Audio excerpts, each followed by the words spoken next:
오늘 에스겔서는 우리가 이렇게 쉽게 잘 읽히지 않는, 잘 이해가 되지 않는 그러한 내용들로 많이 기록되어 있습니다. 그래서 이 에스겔서에 대한 이제 많은 자료들이 그렇게 많이 나오지도 않고 그런 입장에 있긴 하지만, 그러나 이 에스겔서를 통해서 오늘 우리에게 하나님께서 하시는 그 말씀은 굉장히 소중하기 때문에 오늘 말씀을 살펴보려고 합니다.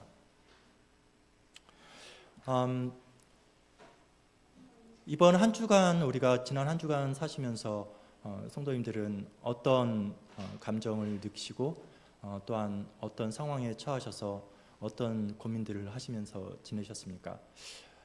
나에게 처해져 있는 그러한 상황들 때문에 정말 나 혼자 있는 것 같은 외롭고 고달프게 느껴지는 그런 한 주간은 아니었습니까? 하나님이 살아계신다고 하지만 정말 하나님께서는 나와 함께 계시는가 하는 그런 의구심을 가지면서 한 주를 보내지는 않으셨습니까? 오늘 이 말씀이 기록된 이 에스겔의 그 에스겔 선지자의 상황이 사실상 그러하죠. 오늘 본문의 시작은 30째 해 넷째 달 초닷새에 이렇게 시작을 하죠. 그러니까 이거는 이제 에스겔의 나이라고 보면 가능할 건데, 에스겔 선지자가 지금 이 바벨론으로 끌려온 지는 지금 5년이 돼가고 있죠. 5년이 돼가고 있는데 에스겔은 지금 30이 되면은 이제 그의 아버지가 제사장이기 때문에 그도 30살부터는 제사장의 사역을 해야 되는 거예요. 근데 지금 이스라엘의 상황은, 유대의 상황은 완전히 처절하잖아요. 그렇죠? 그들이 지금 모두가 다 포로로 끌려와 있어요. 그리고 예루살렘 성전은 파괴되었고 예루살렘 성은 완전히 무너졌고 그곳에 남아있는 사람들은 아주 가난하고 보잘것 없는 그런 사람들만 지금 유대에 남아있어요. 그리고 에스겔이 지금 이곳에 끌려와서 생활을 하지만 자기의 존재 가치를 발휘할 수 있는 그런 여건이 전혀 안 되고 있죠. 그냥 포로이고 노예인 그런 삶이기 때문에 그냥 처절한 것이죠.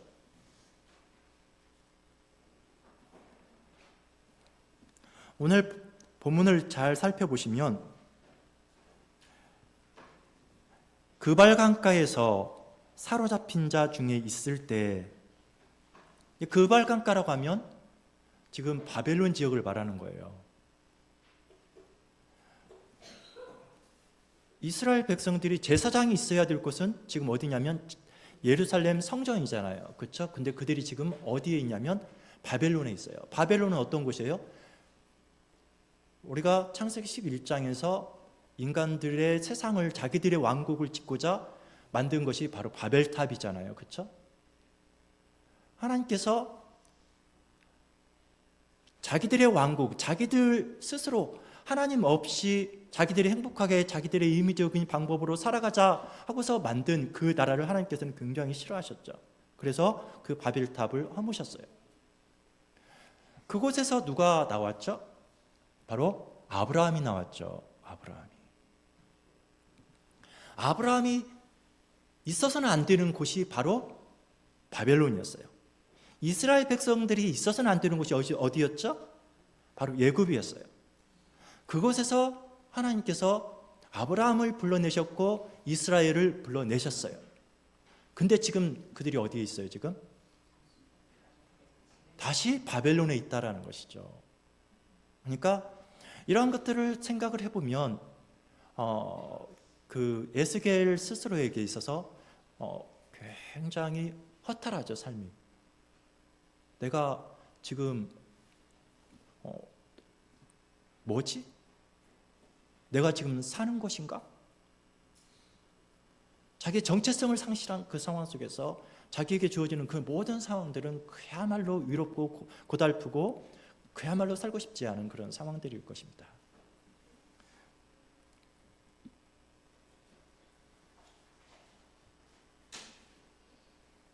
그런 상황에 처해 있는 그 상황 속에서 바로 오늘 말씀이 주어졌다라는 것이죠.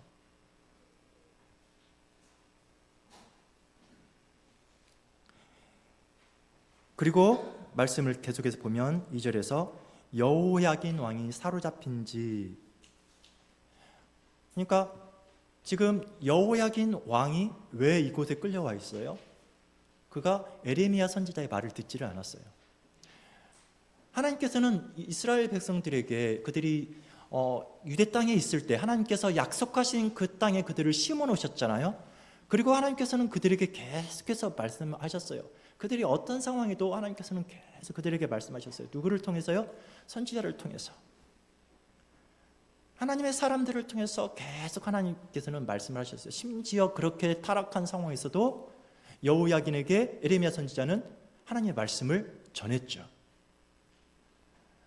네가 이해가 되지 않지만 바벨론에게 너희가 복종해라 라고 했어요. 근데 에레미야가 어떻게 했죠? 바벨론을 거주를 했어요. 그리고 애굽으로 내려갔죠. 애굽에게 의지했죠. 그러니까 자기들의 생각과 자기들의 방식이 끝까지 의지하는 것이죠. 그들이 지금 있는 곳은 하나님이 함께 계시고 하나님의 은혜의 왕국 속에 있는데 그것을 거부하는 거예요. 우리가 꼭 기억해야 될 것은 하나님의 나라는 누가 있는 거죠? 하나님이 계시고, 하나님은 어떻게 그곳에서 역사하시죠? 말씀으로 역사하신다는 것을 우리가 놓쳐서는 안 돼요. 하나님의 말씀을 거부하는 것이 바로 그게 하나님의 은혜를 거부하는 것이고 은혜의 왕국에서 퇴출당하는 것이죠. 지금 그들의 상황이 그러한 상황이에요. 그래서 열왕기하 24장에서도 그러한 부분들이 잘 나와 있죠. 여호와의 전에 모든 보물과 왕궁 보물을 끄집어내고, 한번 보실까요? 그가 여호와의 성전에 모든 보물과 왕궁 보물을 집어내고 또 이스라엘의 왕 솔로몬이 만든 것 곧 여호와의 성전의 금그릇을 다 파괴하였으니 여호와의 말씀과 같이 되었더라. 그가 또 예루살렘의 모든 백성과 모든 지도자와 모든 용사 만명과 모든 장인과 대장장이를 사로잡아 가매 비차는 자 위에는 그 땅에 남은 자가 없었더라. 그가 여호야긴을 바벨론으로 사로잡아 가고 왕의 어머니와 왕의 아내들과 내시들과 나라의 권세 있는 자도 예루살렘에서 바벨론으로 사로잡아 가고. 자, 이제 유대의 존재 가치가 있습니까? 그들이 뽑혀진 거예요. 그리고 이제 그들이 나왔던 그곳에 다시 심겨졌다는 것은 그야말로 처절한 아주 비참한 상황이죠. 하나님께서는 성령 하나님을 통하여서 그의 백성에게 계속 말씀을 하십니다. 성령 하나님께서는 그의 은혜로 말미암아 그의 자비로 말미암아 그의 백성에게 계속 말씀을 하십니다. 그런데 계속 성령 하나님을 통하여서 말씀하시는 그 내용 말씀을 거부를 한다면, 그 말씀을 듣기를 거부하고 그 말씀을 내 삶 가운데서 그대로 실현되기를 거부한다면 뽑혀지는 거예요. 지금 이 성경 말씀은 믿지 않는 세상 사람들에게 말하는 것입니까? 아니면은 구약 교회에게 말하는 것입니까? 구약 교회에게 말하고 있다는 것이 굉장히 중요합니다. 우리는 자꾸 이런 말씀을 세상 사람들이 이러하니까 세상 사람들은 결국에 그렇게 될 거야, 우리는 그렇게 생각하고 나에게 있어서는 아무런 그 상관이 없는 것처럼 자꾸 여겨서 나는 의롭고 여전히 나는 그 말씀 안에 나는 여전히 있는 것처럼, 그래서 나는 앞으로 어떻게도 나는 잘 될 거야. 그건 세상의 이야기죠. 그렇지 않아요. 이거는 계속해서 하나님께서 하시는 그 교회에게 하시는 말씀이에요. 그래서 성령께서 하시는 말씀을 우리는 들어야 된다 이 말이죠. 하나님께서는 포기하지 않고 선지자들을 계속 보내요. 근데 구약 타락한 교회가 계속 거부하는 거예요.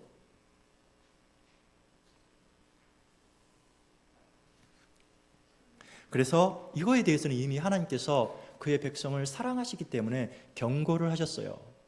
신명기 18장에서 이미 그 말씀들을 하셨죠. 여호와께서 너희에게 선을 행하시고 너희를 번성하게 하시기를 기뻐하시던 것 같이 이제는 여호와께서 너희를 망하게 하시며 멸하시기를 기뻐하시리니. 이게 하나님의 공의예요.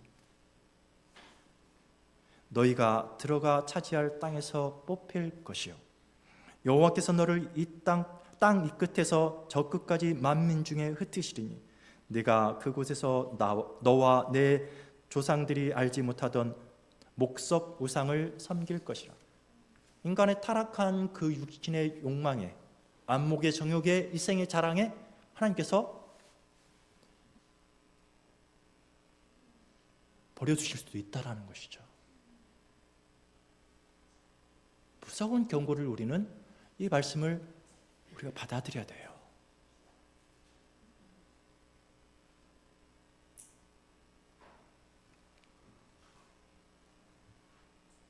하나님께서는 숱하게 그의 선지자들을 백성들에게 보내셔서 경고하셨습니다. 그럼에도 불구하고 구약교인은 계속해서 죄 가운데 머물러 있는 것을 거부하지 않았어요. 그거를 거부하지 않았어요. 오히려 하나님의 말씀을 거부하고 결국 그들은 아브라함이 나왔던 그곳으로 돌아간 것이죠.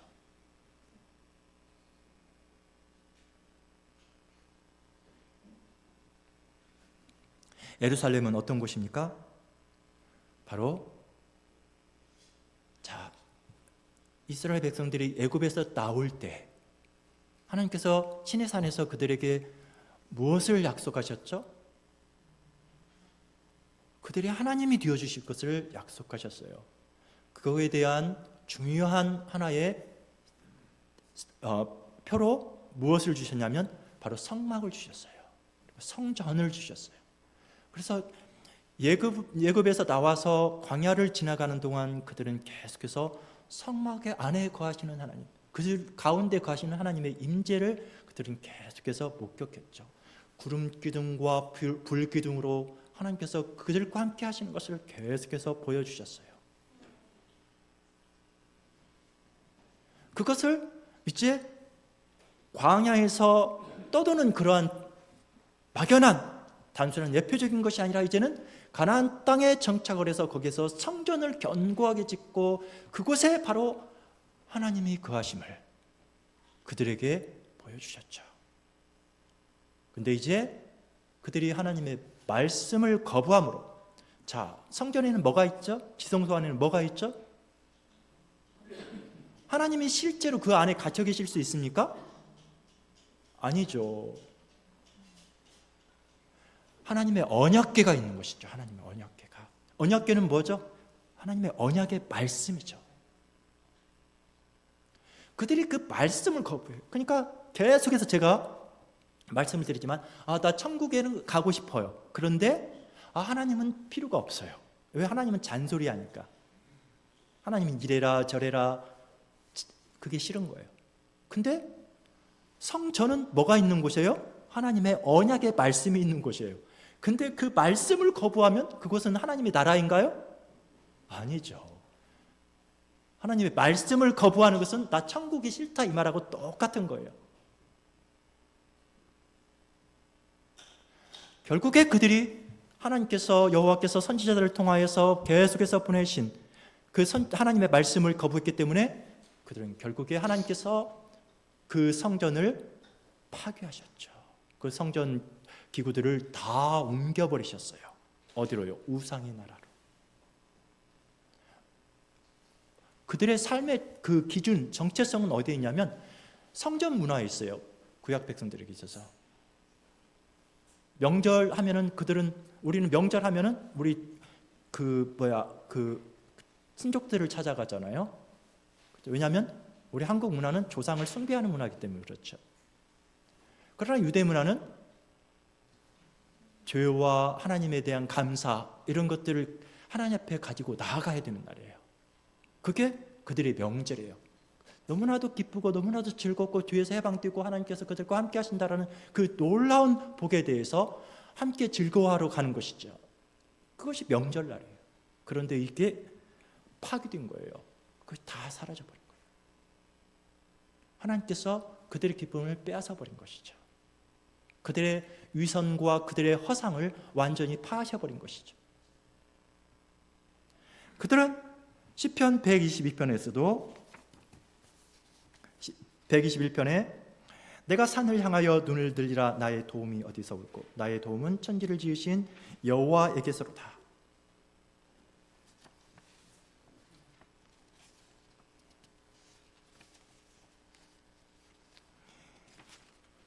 예, 제가 그 시편 122편을 적었어야 되는데 시편 122편에 사람이 내게 말하기를 여호와의 집에 올라가자 할 때 내가 기뻐하였도다. 예루살렘아 우리 발이 내 성문 안에 섰도다.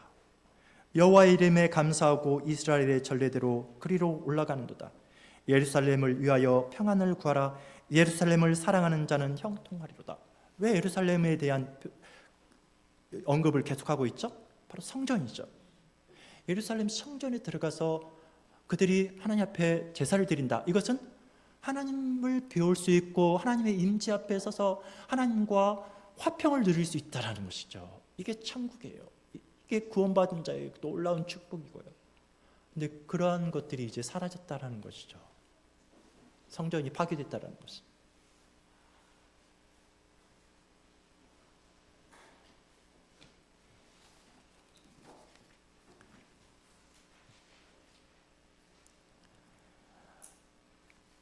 에스겔은 아까도 말씀드린 바와 같이 그의 나이가 30이기 때문에 이제는 제사장으로서의 사명을 감당을 해야 돼요. 근데 그에게 그러한 여건들이 주어져 있지 않죠.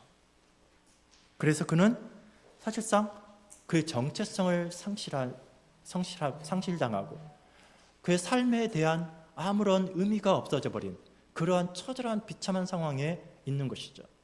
근데 그때 그런 그에게 그의 나이에 오늘 본문은 바로 하나님께서 그에게 오셨다라는 거예요. 이게 굉장히 중요한 것이죠. 온 세상이 거절한 그 자리에 나의 삶의 가치가 완전히 없어져 버린 그 자리에 에스겔이 보았어요. 뭘 보았냐면 하나님의 오심을 본 거예요. 하나님의 오심을. 그래서 4절에서 갈대아 땅 그발 강가에서 여호와의 말씀이 부시의 아들 제사장 나 예스겔에게 특별히 임하고 여호와의 권능이 내 위에 있으니라.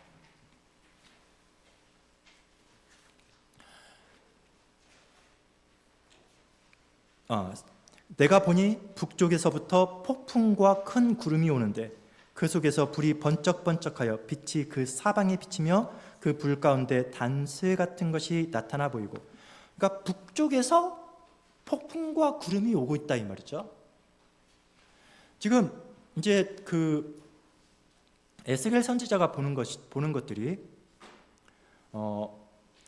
폭풍과 구름을 보고 그리고 내생물을 보고 그리고 궁창을 보고 그리고 이제 그 궁창 위에 한 보좌 위에 사람의 형상을 가지신 분을 봐요. 곧 여호와 하나님을 말씀하는 것이죠. 여호와 하나님의 임재를 보는 거예요. 그런데 여호와 하나님의 임재를 우리들에게 말해주는 곳은 우리가 읽은 1장 28절에서 구체적으로 표현이 되고 있죠. 28절을 한번 보면은 그 사방 광채의 모양은 비 오는 날 구름에 있는 무지개 같으니 이는 여호와의 영광의 형상의 모양이라. 내가 보고 엎드려 말씀하시는 이의 음성을 들으니라. 여호와의 임재를 보는데 굳이 바로 28절로 가지 아니하고 4절부터 여러 모습들이 지금 보여지고 있어요. 먼저는 아까 말씀드린 바와 같이 북쪽에서라는 표현을 분명히 하고 있죠. 아까 북쪽이라는 표현은 어떤 것이냐면, 자, 이제 그 바벨론을 그발강가 메소포타미아, 유프라테스 그쪽 이렇게 해서 한번 상상을 해보세요. 그러면은 그 이스라엘은 저쪽 그 바닷가 지중해 쪽으로 있잖아요. 그러면 이 그 이스라엘 백성들이 끌려간 그 길은 여기 이스라엘에서 바로 직선으로 이렇게 간 게 아니잖아요. 그렇죠? 아브라함이 그발강가에서 그 갈대아 우리에서 나올 때도 바로 직선으로 이렇게 오지를 않았어요.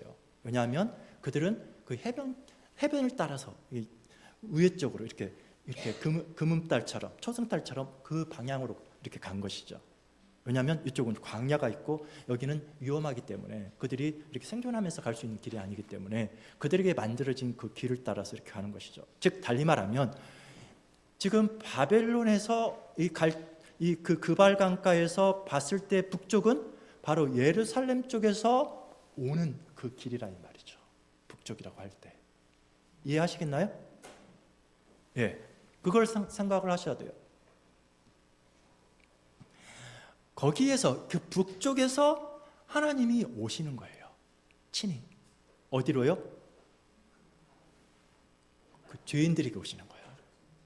볼품없는 그들에게 노예로 처절한 마치 예굽에 아무런 무의미하고 존재 가치도 없고 고통 가운데 처해 있고 그야말로 허접한 그들에게 그냥 고통 가운데 그들에게 여호와께서 친히 내가 그들에게 가서라고 말씀하시고 친히 그들에게 가신 것처럼 이제 또다시 여호와께서 예루살렘 성전에 계셔야 됐던 그 하나님께서 이제 다시 그들에게 오시는 거라 이 말이죠. 그래서 오늘 이 본문은 하나님의 그 오심, 그 모습을 표현하는 것인데 그 하나님의 오심이 그냥 이렇게 팍 오는 게 아니라 이 말이에요. 하나님이 얼마나 위험 있고 하나님이 얼마나 휘황찬란하고 하나님께서 얼마나 두려웠고 우리가 하나님을 그냥 막 이렇게 볼 수 있는 그런 분이 아니라 신중의 참신이시오 만왕의 왕이신 우리가 그분 앞에서 당장에 엎드려서 경배해야 되는 그 하나님의 그 존엄하심을 그 위엄을 지금 미리 보여주고 있는 거예요. 그러기 위해서 먼저 어떤 모습을 그가 보게 되냐면 예스겔에게 보여주냐면 폭풍의 모습을 보여줘요. 폭풍의 모습. 이 폭풍은 뭐 영어로 한다라면 그 휘리바람이라고 표현할 수도 있어요.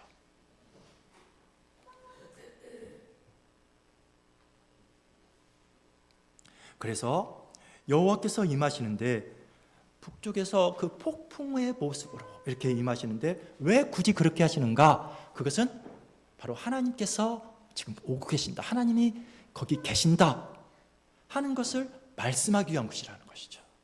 하나님의 임재를 표현하기 위해서 이 폭풍을 얘기하는 거예요.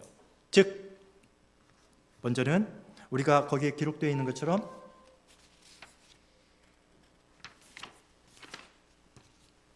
욥기 38장에 보면은 그때 여호와께서 폭풍 가운데서 욥에게 말씀하여 이르시되 하나님께서 지금 욥에게 말씀을 하시는데 임재하시는데 어떤 상황 속에서요?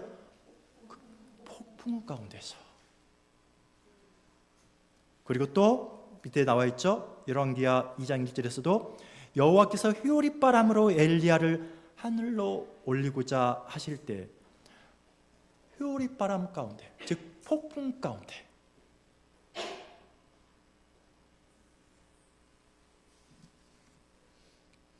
그래서 지금 이 4절에서 하나님의 임재를 표현하는데 폭풍과 큰 구름 가운데서 자, 그 다음에 구름도 얘기를 하면은 구름은 우리가 하면은 구름 기둥이 딱 떠오르게 되죠. 그렇죠?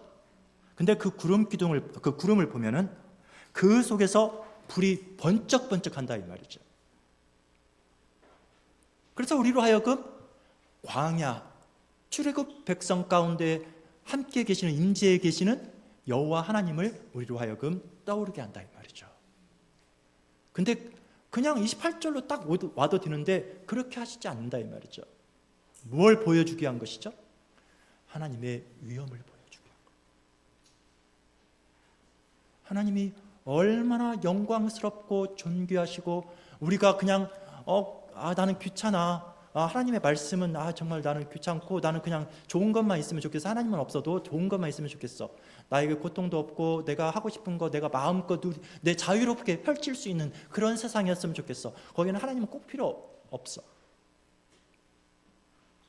그게 아니라 이 말이죠. 하나님은 굉장히 우리가 공경해야 될 대상이고, 그 하나님의 위엄 앞에 우리가 납작 엎드려서 하나님의 말씀이 우리에게 선포되면 그 말씀이 내 생명인 것을 꽉 붙잡는, 그것을 우리에게 보여주기 위해서, 하나님의 그 존귀를 보여주기 위해서 지금 이렇게 나타나시는 거예요. 다시는 그들이 이 바벨론으로, 이런 처절한 모습으로 가지 않도록 하기 위해서 바벨론으로 오시는데 하나님께서는 이 모습으로 오시는 것이죠. 폭풍과 구름 기둥 가운데. 그런데 그 안에 보니까 막 불이 번쩍번쩍하고, 거기에서 그 불에 달군 그처럼 그냥 그 불빛이 황록색이 그 단쇠 같이,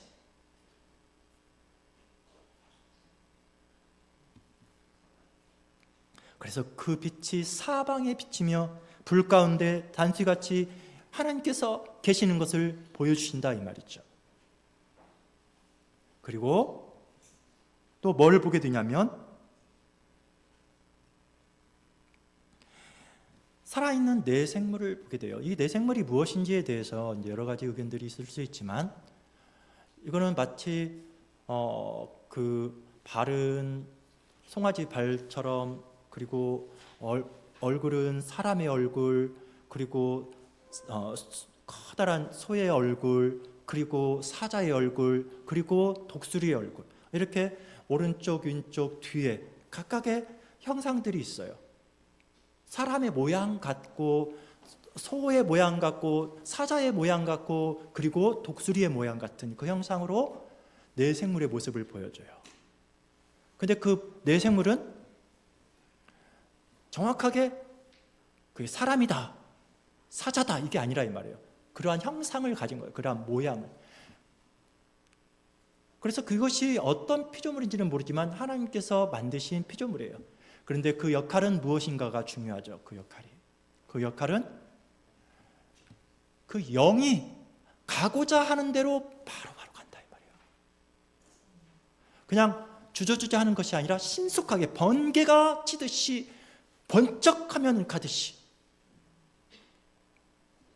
여호와의 영이 가고자 하는 대로, 가고자 하는 때 즉시 움직이더라 이 말이죠. 즉 누구를 말하는 거예요? 여호와의 사자들을 말하는 거예요. 여호와의 심부름꾼들이죠. 여호와의 천사들을 말하는 거예요.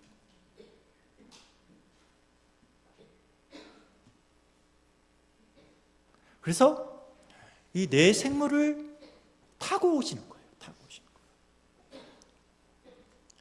왜 이런 모습을 보여주죠?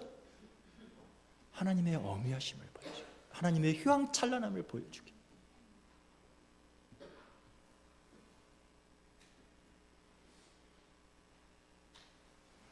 하나님은 우리가 귀찮아하고, 하나님은 그냥 저기 계셔야 되는 그런 분이 아니시라 이 말이에요.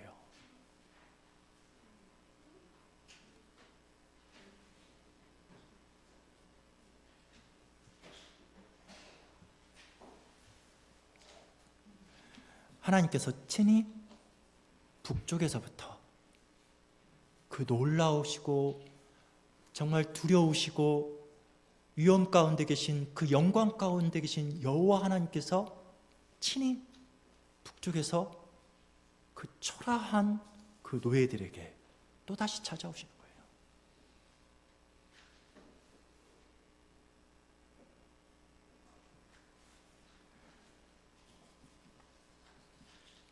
그래서 시편 18편에서도 그가 또 하늘을 들이우시고 강림하시니 그의 발 아래에는 어두캄캄하도다. 그룹을 타고 다니시며 바람 날개를 타고 높이 솟아오르셨도다. 정말 하나님께서 뭘 타고 다니셔야 되는 분인가요? 그건 아니에요. 이건 말씀하시는 거예요. 우리들에게 하나님의 의미를 정확하게, 하나님의 오심이 어떠한 것인가를 우리에게 보여주기 위한 거예요. 그러니까 그 의미를 우리가 붙잡아야 되는 거예요.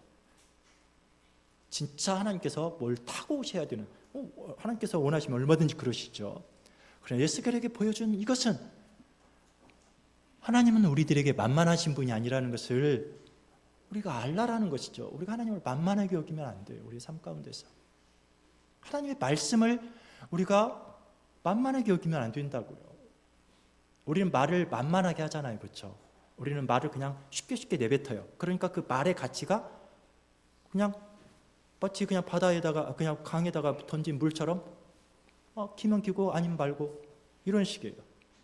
세상에 던져지는 모든 말들이 거예요. 그랬어? 그거 내가 그때 내가 안 그런 거야? 내가 그랬었어? 나 기억 안 나는데. 그랬어? 그건 내가 그런 말로 한 거 아니야? 이게 인간들의 말이에요. 그러나 하나님의 말씀은 그런 말씀이 아니에요. 하나님은 말씀하시면 세상이 존재해요. 빛이 있으라 하니 빛이 있어요. 하나님은 영광과 존귀와 위엄 가운데 계신 분이에요.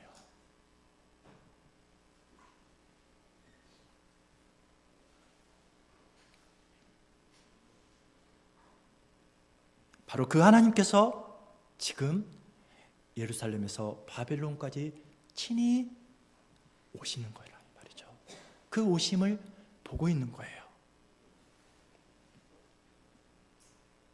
그리고 이제 또 보여주는 게 바로 그 내 생물들 위에 궁창을 보여줘요. 근데 이 궁창 위에 또 뭐가 보이냐면 바로 여호와의 보좌를 보여준다라는 것이죠. 근데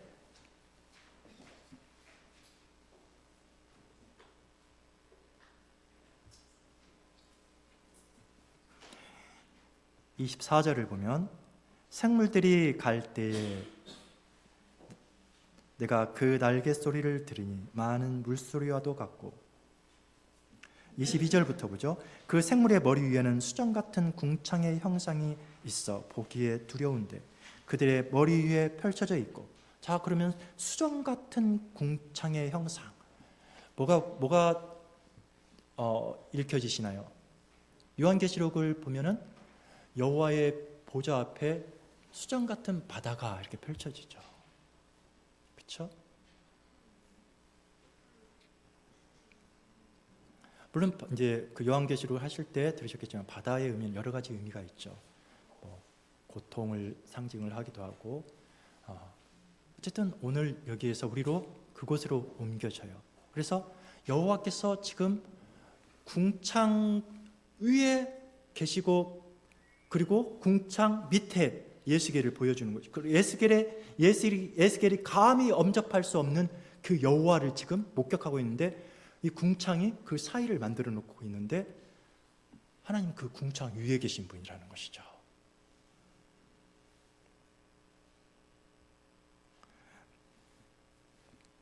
그래서 내 생물이 있고, 그리고 여호와의 보좌가 있는데 그 보좌와 그 사이에 바로 궁창이 있어요. 그리고 24절에서 아까 제가 잠깐 읽었던 것처럼 다시 한번 보면은 그 생물들이 갈 때 내가 그 날개 소리를 들으니 많은 물소리와도 같으며 전능자의 음성과도 같으며 떠드는 소리 곧 군대의 소리와도 같더니 그 생물이 설 때에 그 날개를 내렸더라. 자, 어떤 단어가 계속해서 반복되고 있죠?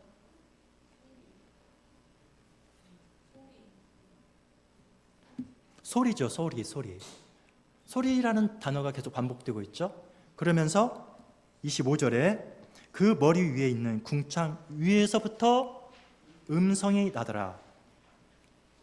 즉 궁창 위에 소리를 향하여서 계속해서 소리가 나는데, 그것은 여호와의 소리가 계속해서 궁창에 울려 퍼지는 것이죠. 그래서 24절에서 이미 보여준 바와 같이 생물들이 갈 때 그 날개 소리를 듣고,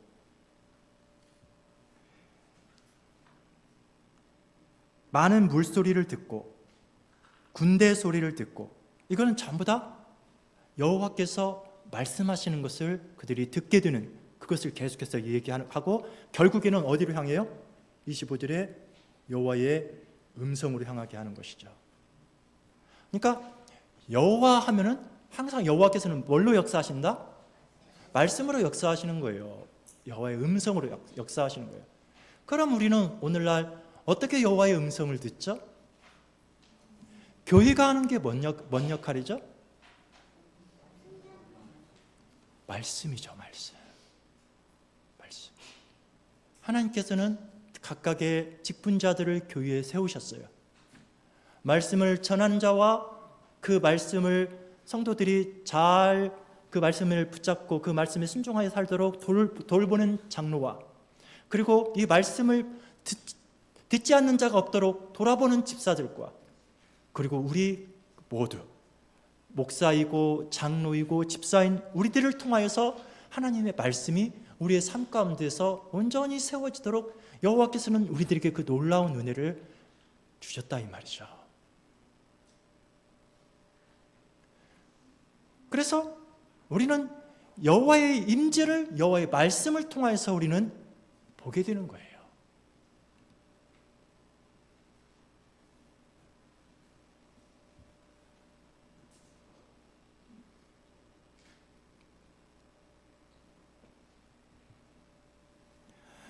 세상을 창조하신 창조주, 영광의 왕, 만왕의 왕께서 지금 이곳에 이렇게 바벨론에 친히 찾아오셨습니다.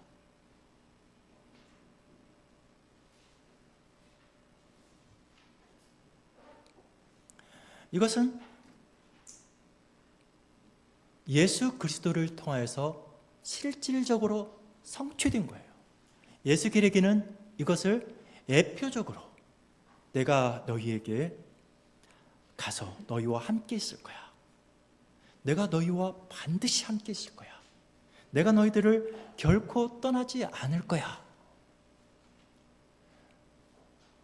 이것이 계속해서 성경 전체의 이야기예요. 창세기 1장부터 요한계시록까지 계속해서 하시는 말씀은 나는 여호와다. 여호와라는 그 이름의 의미는 어떤 것인가요?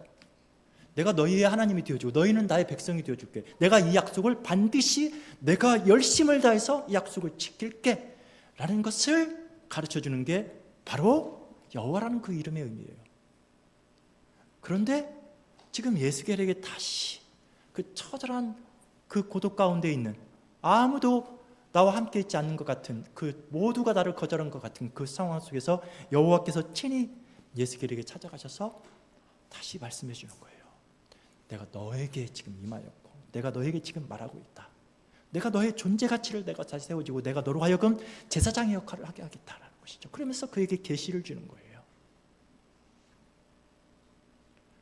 이것을 약속을 하셨는데 약속대로 신실하신 하나님께서 예수 그리스도를 보내시고 자신의 아들을 이 땅에 보내심으로 이것을 성취하시는 것이죠.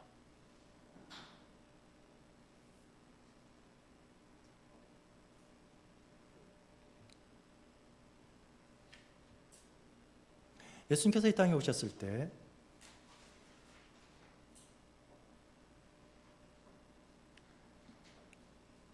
사람들은 하나님께서 주시는 그 징계를 달갑지 않게 여겼던 것 같아요.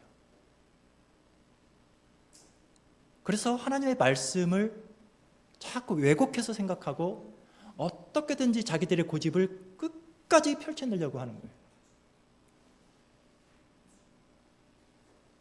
하나님께서 주신 징계는 하나님의 신실하심이에요. 하나님의 자비예요.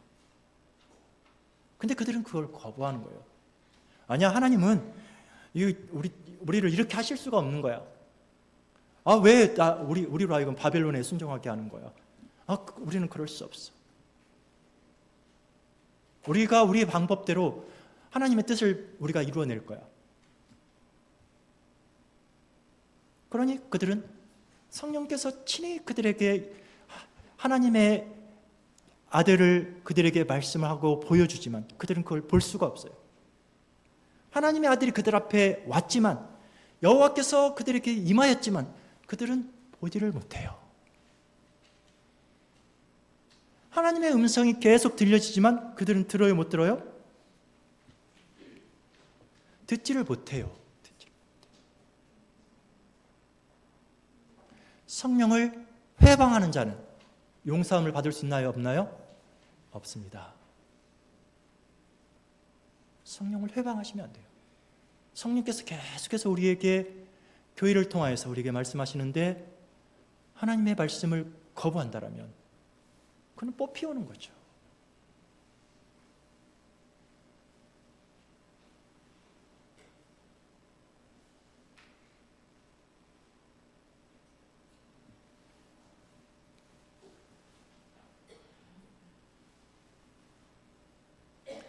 하나님의 때에, 하나님의 시간에 하나님께서는 하나님의 약속대로 메시아를 보냈습니다.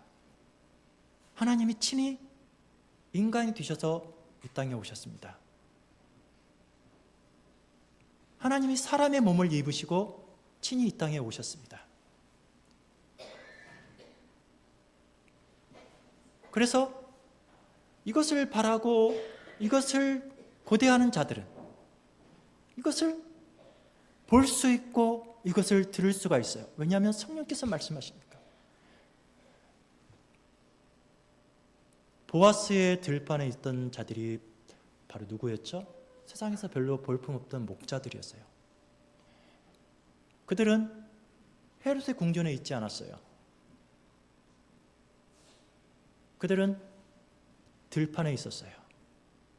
그들에게 하나님의 음성이 들려질 때, 하나님이 그들에게 나타나실 때 그들은 볼 수 있었고 그들은 들을 수 있었어요. 그들이 많은 지식을 가지고 있어서 그랬습니까? 그들의 대단한 사람들이었기 때문에 그렇습니까? 아니요. 결코 정반대였죠. 그들은 여호와께서 임재하셨을 때 여호와의 임재를 볼 수 있었고 여호와의 음성이 들려졌을 때 여호와의 음성인 것을 그들은 믿을 수 있었어요. 들을 수 있었어요.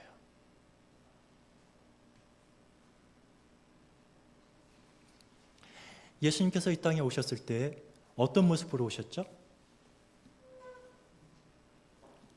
예수겔에게 나타난 그 휘황찬란함으로 오셨습니까? 막 그 위엄을 가지고 오셨습니까? 그야말로 초라하고 초라한 모습으로 오셨죠.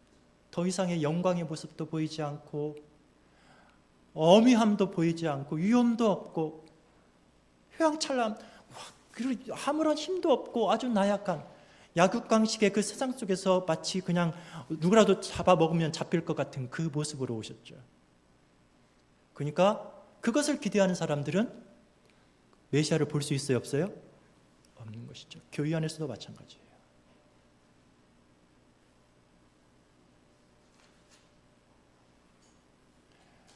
내 육신의 정욕과 안목의 정욕과 이생의 자랑이 내 눈을 가리고 나의 모든 앞길을 꽉 붙잡고 있다라면 여호와의 음성이 들릴 수가 없는 거예요.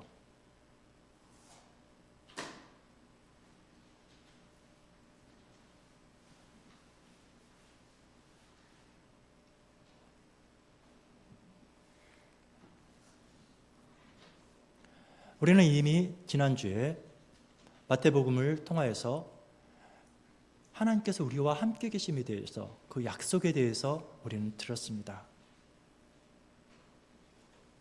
그렇다면 우리 한 주는 어떠했습니까? 하나님의 임재를 우리가 가지고 살았습니까? 우리가 잘 안 되죠. 그럼에도 불구하고 여호와께서는 우리의 처지에도 우리의 어떤 우리들의 연약한 모습에도 불구하고 하나님은 우리에게 찾아오신다라는 것이죠. 이게 우리가 아까 기도한 내용에서 그럼에도 불구하고 은혜로우신 주 하나님 아버지, 우리들은 주께서 죄인들의 죽음을 바라지 않으시며 오히려 주께로 돌이켜서 살기를 바라신다는 것을 압니다. 우리들은 주께로 돌아오는 자들을 향한 주의 자비가 무한하다는 것을 압니다. 우리는 이 기도로 살아가는 것이죠. 하나님께서는 내가 어떻게든지 좀 살아있어라. 네가 아무리 세상에서 밟히고 정말로 버려진 자식처럼 그렇게 있다 할지라도 너는 어떻게든지 살아있으라. 내가 너와 함께. 마른 뼈다귀와 같은 우리의 처절한 그 죽어있는 우리의 삶 가운데 하나님께서 친히 오셔서 생명을 주시고 우리와 함께 하신다라는 것이죠.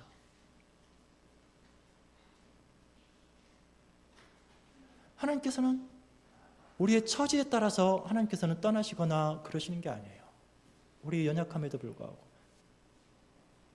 순종의 그냥 시작만 첫 발을 내딛는 사람과 같은 그렇게 볼품없는 우리들의 모습에도 불구하고 하나님께서는 우리와 함께 하시겠다라고 약속을 하셨습니다. 그 하나님은 어떤 하나님이시죠? 온 나라와 권세와 영광의 주인이셔요. 지금 우리와 함께 계시는 주님이 그러신 분이라 이 말이죠. 그 하나님께서는 우리에게 약속을 하셨어요. 내가 세상 끝날까지 너와 항상 함께 있으리라. 예수님이 이 땅에 친히 말씀이 육신이 되어 이 땅에 오시고 성령께서 임마누엘 우리 가운데 계셔서 우리의 모든 상황 가운데서 우리를 다 장막 쳐주시고 우리를 보호하시고 변호해 주시면서 우리를 떠나지 않겠다라고 약속을 해주셨다 이 말이죠. 그렇다면 우리는 어떻게 해야 됩니까? 소금과 빛의 맛을 제대로 내야 되겠죠. 소금이 그 맛을 잃으면 어떻게 되죠? 버리움 받는다 이 말이죠.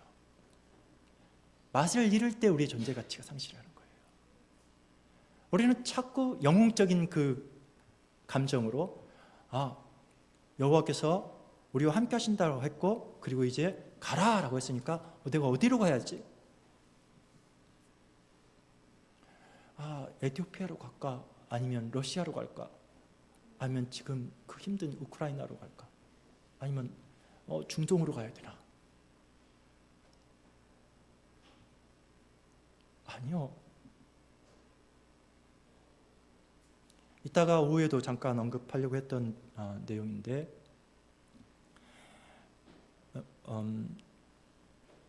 오늘 저희 한무리교회는 그 하루하루의 그 내용이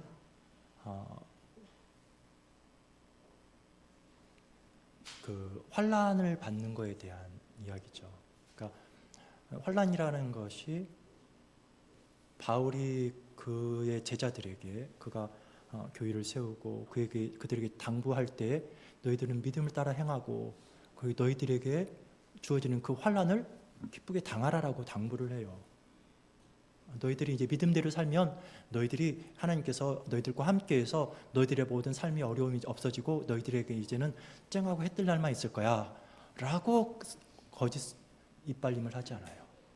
너희들에게 환난이 주어질 거야. 믿음을 따라 산다면. 왜 환난이 주어지죠? 하나님이 함께 하시는데 왜 환난이 주어지죠? 이상하지 않나요? 근데 예수님이 보여준 것이 그러한 삶이에요. 그러니까 우리는 이 환난을 싫어하는 거예요. 그러니까 천국을 오해하는 거예요. 환난은 왜 주어지냐고 이야기를 하냐면 하루하루에서 일단 사탄이 공격을 하기 때문에 그렇다라는 것이죠. 사탄이 우리의 영적인 상황에서 우리를 계속해서 공격하기 때문에 우리에게 핍박이 오는 거예요. 우리가 예수 그리스도의 이름으로 살려고 하기 때문에 우리에게 핍박이 주어질 수 있는 거예요. 왜 그렇죠? 우리는 나와 싸워야 되기 때문에, 나의 뒷성과 싸워야 되기 때문에 그게 힘든 거예요. 내가 예수 그리스도의 이름으로 살고 내가 예수 그리스도 이름 앞에 내가 납작 엎드려 복종해야 되기 때문에 나의 자아와 나의 뒷성과 싸워야 되기 때문에 이것은 고달픈 거예요. 힘든 거예요. 비천한 거죠. 나의 자존심도 내려놔야 되고 내가 존중이 여김 받지 못하고 내가 또 사람들한테 인정받지 못하는 이러한 모든 것들 앞에서도 내가 화를 내고 내가 어떻게 해버릴 그런 상황을 가지 않기 때문에 힘든 거예요. 얼마나 힘들어요. 참 힘들잖아요. 그렇죠? 우리가 멀리 아프리카로 가야 되는 그런 게 아니란 말이에요. 환란이라는 것은 바로 원수 같은 여러분의 아내와 원수 같은 여러분들의 남편과 원수 같은 정말로 그 사탄 같은 여러분의 직장 상사나 요즘은 직장 상사보다 더 힘든 게 밑에 그 동료들이죠.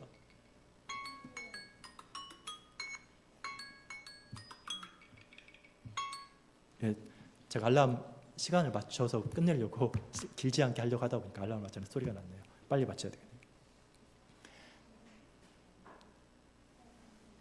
우리는 사실상 그런 삶들을 살아가요. 그래요. 근데 여기에서 이것을 하나님 앞에서 마땅히 받아야 되고 내가 이 하나님께서 하나님을 믿기 때문에 발생할 수 있는 그러한 고난이라는 것을 내가 인정하지 않는다라면 어떻게 해요? 그 자체가 힘든 거죠. 그것을 하나님 안에 예수 그리스도로 말미암아 오는 고난이라는 것을 내가 인정하지 않을 때 삶이 버거운 거예요. 세상과 똑같아지는 거예요. 그래서 그것을 벗어나기 위해서 우리는 자꾸 다른 데로 가요. 다른 데로 가서 그걸 해결받으려고 해요. 아니요. 사랑하는 성도님들, 내가 예수 그리스도 때문에 참고 있습니까? 내가 예수 그리스도라는 그 이름 때문에 내가 누군가에게 멸시받고 있습니까? 내가 예수 그리스도 때문에 내가 내 남편, 내 아내를 한 번이라도 더 용서하고 있습니까? 그것이 참으로 힘듭니까? 이것이 바로 우리 성도들이 당하는 환난입니다. 그거 거절하지 마세요. 그 자리에 하나님의 임재가 있습니다. 하나님의 영광과 위엄과 하나님의 만만의 천사들과 함께 하나님이 우리 가운데 계시는 거라 말이에요. 하나님은 그렇게 우리에게 약속을 하셨어요. 우리의 그 죄성과 우리들의 그 뒤에 무너지는 우리의 처절함 가운데도 하나님은 우리를 거부하지 않으셔요. 하나님은 계속해서 우리 가운데 계셔요. 그리고 계속해서 우리에게 말씀하시는 것을 기뻐하셔요. 그 하나님을 찾으세요. 그 하나님을 의지하세요. 그 하나님을 누리세요. 우리는 그 나라 가운데 지금 살고 있고 그 약속은 또다시 우리 주님 다시 오시는 그때 완전히 성취될 것입니다. 그날을 기대하면서 그날을 바라면서 지금 하나님의 나라를 누리십시오. 하나님의 나라는 갑자기 임하는 게 아니에요. 지금 우리에게 임하였고 이 나라는 계속해서 우리가 누려가야 될 복된 나라입니다. 지금 여러분들에게 힘들게 하는 대상이 누구입니까? 하나님의 신실함은 그 사람을 통하여서 무너지지 않습니다. 내가 정말 원수 같고 내가 떼어내버리고 내가 버려버리고 싶은 사람이 있습니까? 정말 이 사람만 없으면 세상에 행복할 것 같은 사람이 있습니까? 하나님은 그 중에도 함께 계십니다. 그게 하나님의 약속입니다. 그게 여호와의 이름입니다.